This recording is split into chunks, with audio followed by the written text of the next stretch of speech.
Hello जय हिंद दोस्तों, वंदे मातरम। स्वागत है आप सभी का सत्या एक्सेलेंट यूट्यूब चैनल पे। दोस्तों यहाँ पर लेके आया हूँ आपके लिए इलेक्ट्रीशियन थ्योरी से कुछ इंपॉर्टेंट क्वेश्चन जो कि ऑब्जेक्टिव टाइप के क्वेश्चन इसमें कवर किए गए हैं। तो वीडियो को आप कंप्लीट देखिएगा और इस तरह के क्वेश्चन आपको यहाँ पर कुछ कवर किया गया है, तो वीडियो को आप कंप्लीट जरूर देखिएगा। चलिए हम क्वेश्चन नंबर 1 से शुरू करते हैं। कह रहा है क्वेश्चन कि हम एक लो पास फिल्टर को हाई पास फिल्टर या उल्टा कर सकते हैं, हमें बस खाली स्थान तत्व बदलने होंगे। तो कौन सा तत्व बदलने होंगे? तो देखिए दोस्तों, यहाँ पर आपको बहुत सारे ऑप्शन मिल जाएंगे, तो वीडियो को स्टॉप करके आप ऑप्शन भी देख लीजिएगा ताकि जो भी आपका कन्फ्यूजन होगा वो खत्म हो जाएगा। देखिए सीधा हम आंसर पाते हैं। यहाँ पर हमारा जो सही हो जाएगा ऑप्शन नंबर बी सही होगा, अर्थात आवृत्ति दर्शाने वाले। अब देखिए कैसे हम एक लो पास फिल्टर को हाई पास फिल्टर या उल्टा कर सकते हैं, बशर्ते हमको क्या देना चाहिए, हमें बस आवृत्ति दर्शाने वाले तत्वों को बदलने होंगे। तो यहाँ पर जो ऑप्शन में हमारा मैच करा है ऑप्शन नंबर बी, जो कि मैंने आपको पहले ही बता दिया क्या करना चाहिए, आवृत्ति दर्शाने वाले को क्या करना चाहिए, चेंज कर देना चाहिए। तो यहाँ पर हमारा सही हो जाता है ऑप्शन नंबर बी, बिल्कुल करेक्ट आंसर। आगे बढ़ते हैं क्वेश्चन नंबर 2 पे। कह रहा है क्वेश्चन सेतु दृष्टिकारी को आमतौर पर प्राथमिकता दी जाती है। यहाँ पर बहुत सारे ऑप्शन है, ऑप्शन को आप ध्यान से पढ़ लीजिए क्योंकि दोस्तों परीक्षा में आपको ऑप्शन ही बहुत ही इंपॉर्टेंट होते हैं। देखिए यहाँ पर जो आपका सही हो जाएगा ऑप्शन नंबर सी, अर्थात इनको कम चरण उत्क्रम वोल्टेज की आवश्यकता होती है। क्यों, कैसे दोस्तों? देखिए जो आपका होता है ब्रिज, ठीक है, ब्रिज दृष्टिकारी अर्थात ब्रिज जो रेक्टिफायर होता है को हम आमतौर पर प्राथमिकता देते हैं क्योंकि इसको हम कम चरण उत्क्रम वोल्टेज की क्या होती है, आवश्यकता होती है, इसलिए। तो यहाँ पर हम सी ऑप्शन बिल्कुल करेक्ट मारेंगे। आगे बढ़ते हैं दोस्तों क्वेश्चन नंबर 3 पे। कह रहा है क्वेश्चन एक साधारण अर्ध तरंग दृष्टिकारी एक एकल डायोड से निर्मित है और एक एकल भार प्रतिरोध एक एसी विभव को परिवर्तित करता है। एसी जो आपका विभव होता है वो किसको परिवर्तित करता है? तो दोस्तों देखिए एक साधारण तरंग दृष्टिकारी एक एकल डायोड को निर्मित होता है, ठीक है, और ये एक भार प्रतिरोध अर्थात एक एसी विभव को परिवर्तित करता है एक तरंग के रूप में, जिसमें कि आपका जया वक्र केवल धनात्मक या ऋणात्मक भाग दो होते हैं। तो यहाँ पर क्वेश्चन के अनुसार हमारा सही हो जाता है ऑप्शन नंबर सी, अर्थात एक तरंग रूप जिसमें आगत जया वक्र के केवल धनात्मक या ऋणात्मक भाग क्या होते हैं। तो यहाँ पर सी ऑप्शन करेक्ट हो जाएगा। आगे बढ़ते हैं क्वेश्चन नंबर 4 पे। कह रहा है क्वेश्चन एक पूर्ण तरंग दृष्टिकारी में डायोड के चारों ओर शीर्ष उत्क्रम विभव दो डायोड से निर्मित होता है और एक केंद्र टेम्पेट परिवर्तित परिणामित मतलब ट्रांसफार्मर विद्युत दृष्टिकारी के खाली स्थान है कि बराबर या से संबंधित नहीं या आधा या दो गुना। तो दोस्तों देखिए एक पूर्ण तरंग दृष्टिकारी जो होता है में आपका जो डायोड होता है कि चारों ओर मुख्य उत्क्रम विभव दो डायोड से आपका निर्मित होता है और एक जो आपका होता है केंद्र, ये आपका टेम्पेट जो आपका ट्रांसफार्मर होता है उसके विद्युत दृष्टिकारी के दो गुना होता है, जो कि यहाँ पर ऑप्शन में दिया गया हमारा ऑप्शन नंबर डी हमारा बिल्कुल करेक्ट आंसर। यहाँ पर आप देख सकते हैं डी हमारा बिल्कुल करेक्ट आंसर दिया गया है। तो क्वेश्चन के अनुसार हमारा डी ऑप्शन बिल्कुल करेक्ट आंसर हो जाएगा। आगे बढ़ते हैं दोस्तों क्वेश्चन नंबर 5 पे। कह रहा है क्वेश्चन एक पूर्ण तरंग दृष्टिकारी का तुल्यकालिक डीसी निर्गत विभव एक अर्ध तरंग दृष्टिकारी की तुल्यकालिक डीसी निर्गत विभव के बराबर है या संबंधित नहीं है या आधा है या दो गुना है। तो दोस्तों देखिए एक पूर्ण तरंग दृष्टिकारी का जो तुल्यकालिक डीसी निर्गत होता है यह विभव और अर्ध तरंग दृष्टिकारी के तुल्यकालिक डीसी निर्गत के विभव के दो गुना होता है, जो कि यहाँ पर ऑप्शन में हमारा दिया गया ऑप्शन नंबर डी बिल्कुल करेक्ट आंसर, ठीक है, ये आपका डी ऑप्शन भी इसमें आपका सही हो जाएगा। आगे बढ़ते हैं हम क्वेश्चन नंबर 6 पे। कह रहा है क्वेश्चन जब एक धारित्र को निर्गित से संयोजित किया गया हो तब अर्ध तरंग दृष्टिकारी की लघु तरंग खाली स्थान होगी। तो इसमें आपका सही हो जाएगा ऑप्शन नंबर ए अर्थात सी अधिक होगी। क्यों दोस्तों? देखिए जब एक धारिता को निर्गत से संयोजित किया जाता हो तो अर्ध तरंग दृष्टिकारी की जो आपकी लघु तरंग होती है उसको पूर्ण तरंग दृष्टिकारी की लघु तरंग से अधिक होती है और पूर्ण तरंग दृष्टिकारी में अर्ध तरंग दृष्टिकारी की अपेक्षा उर्मिका क्या होती है, कम होती है। तो इसको भी आप ध्यान रखिएगा। तो यहाँ पर क्वेश्चन के अनुसार हमारा सही हो जाता है ऑप्शन नंबर ए बिल्कुल करेक्ट आंसर। क्या होती है दोस्तों? अधिक होती है। आगे बढ़ते हैं हम क्वेश्चन नंबर 7 पे। कह रहा है क्वेश्चन निम्नलिखित में से कौन सा परिपथ सीधे ही मेंस से प्रचलित नहीं किया जा सकता, अर्थात प्रचलित नहीं किया जा सकता है, इसमें से कौन सा है? वोल्टेज गुणांक या सेतु दृष्टिकारी या अर्ध तरंग दृष्टिकारी या सेंटर टैप पूर्ण तरंग दृष्टिकारी। तो यहाँ पर दोस्तों आपका सही हो जाएगा ऑप्शन नंबर डी अर्थात सेंटर टैप पूर्ण तरंग दृष्टिकारी। अब देखिए दोस्तों कैसे, देखिए सेंटर टैप पूर्ण तरंग दृष्टिकारी सीधे ही मेन से प्रचलित नहीं किया जा सकता है, ठीक है, इसके लिए एक ट्रांसफार्मर की आवश्यकता होती है, इसलिए यहाँ पर हम कहेंगे ऑप्शन नंबर डी हमारा करेक्ट है कि सेंटर टैप पूर्ण तरंग दृष्टिकारी, ठीक है, यहाँ पर हमारा डी ऑप्शन बिल्कुल करेक्ट हो जाएगा। आगे बढ़ते हैं हम क्वेश्चन नंबर 8 पे।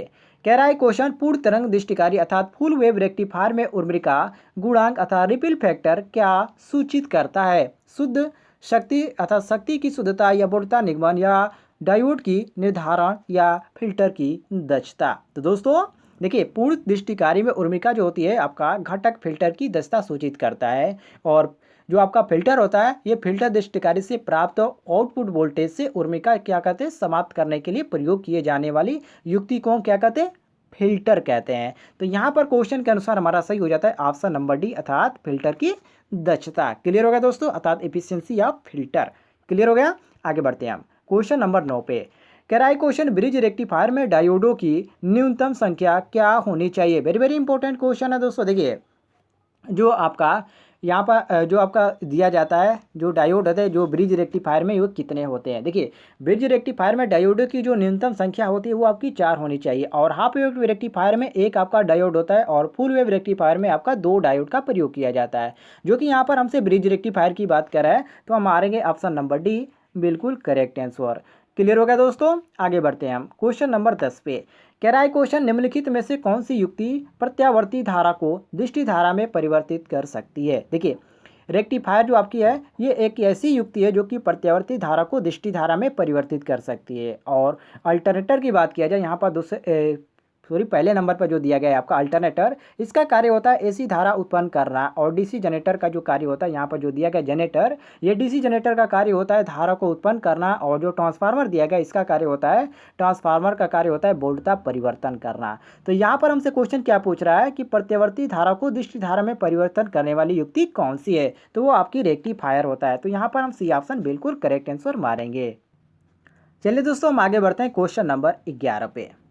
कह रहा है क्वेश्चन कि अर्ध तरंग दृष्टिकारी में डायोड की संख्या कितनी होती है? अर्ध तरंग की बात कर रहा है। देखिए, इसमें बहुत ही सिंपल क्वेश्चन है आपसे। देखिए, अर्ध तरंग दृष्टिकारी में डायोड की जो संख्या होती है 1 होती है, और मैंने आपको पीछे बताया कि पूर्ण तरंग दृष्टिकारी में डायोड की संख्या 2 होती है, और ब्रिज रेक्टिफायर में डायोड की संख्या 4 होती है। आपको तीनों को याद रखना है। तो यहाँ पर क्वेश्चन के अनुसार हमारा सही हो जाता है ऑप्शन नंबर बी, बिल्कुल करेक्ट आंसर अर्थात 1। तो यहाँ पर बी ऑप्शन हम करेक्ट मारेंगे। आगे बढ़ते हैं दोस्तों क्वेश्चन नंबर 12 पे।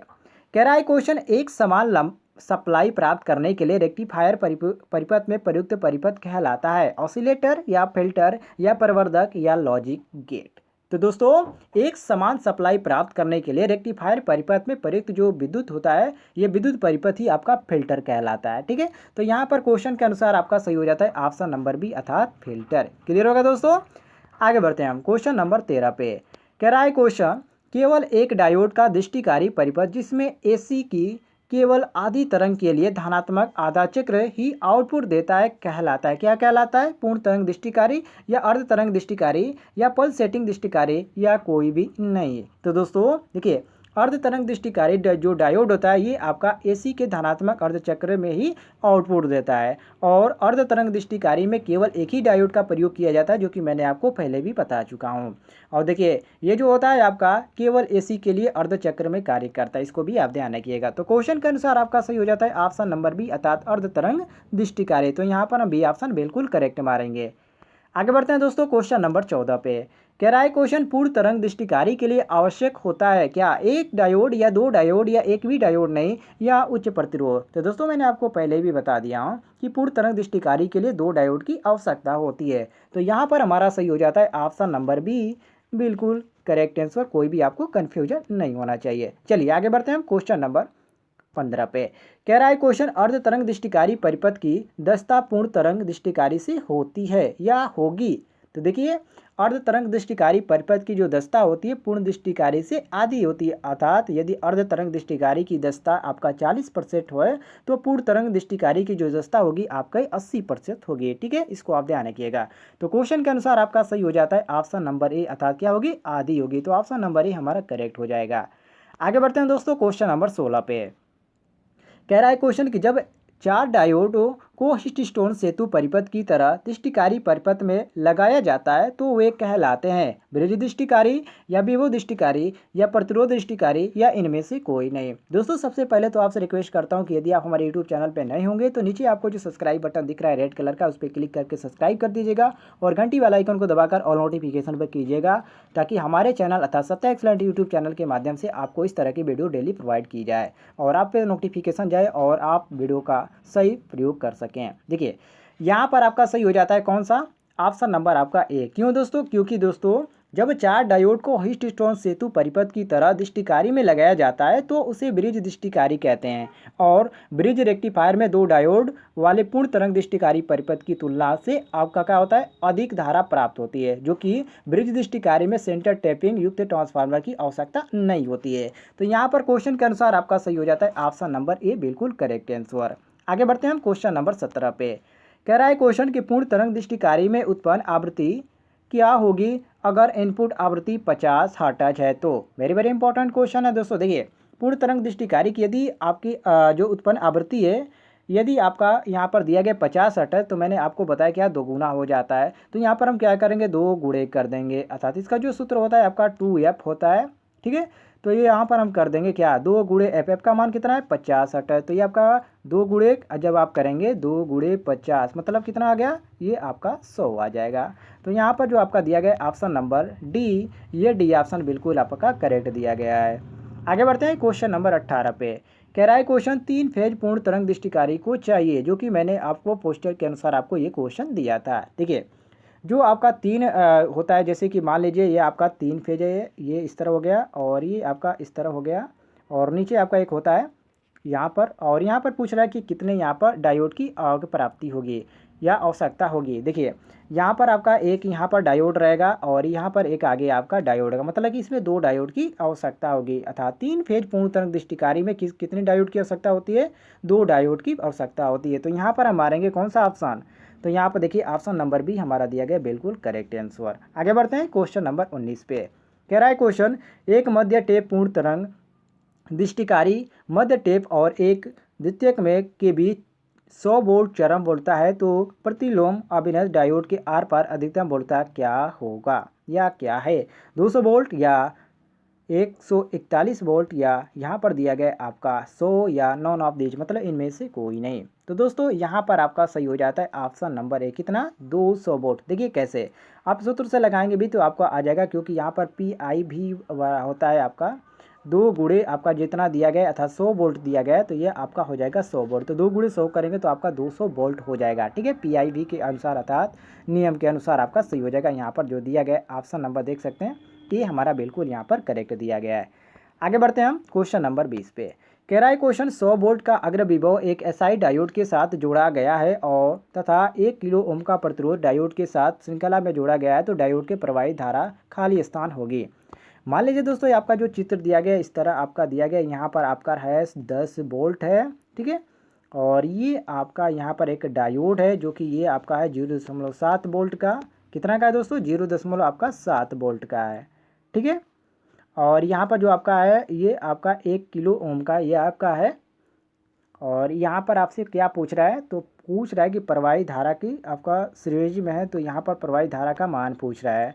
तो इसके लिए हम सूत्र अपनाएंगे। देखिए SI का मान इसमें दिया गया 0.7। ठीक है, इसमें आपका नहीं दिया गया लेकिन यहाँ पर हम कर लेंगे। तो KVL का यहाँ पर नियम लगाएंगे, जो आपका होता है KVL का नियम, तो उसके अनुसार आप जब लगाएंगे तो ये आपका -10 प्लस 0.7 प्लस ये आपका 1000 I बराबर 0 हो जाएगा। तो ये 1000 आपका I बराबर 9.3, तो I बराबर आपका हो जाएगा 9.3 बट्टे 1000 मतलब 9 ये आपका 3 मिली एम्पियर में आएगा। तो यहाँ पर जो आपका दिया गया ऑप्शन नंबर बी, ये आपका बी ऑप्शन बिल्कुल करेक्ट आंसर हो जाएगा। दोस्तों यदि आपको किसी भी क्वेश्चन में किसी प्रकार का डाउट होता है तो कमेंट में जरूर बताइएगा। तो मिलते हैं दोस्तों नेक्स्ट वीडियो में, तब तक के लिए जय हिंद, वंदे मातरम।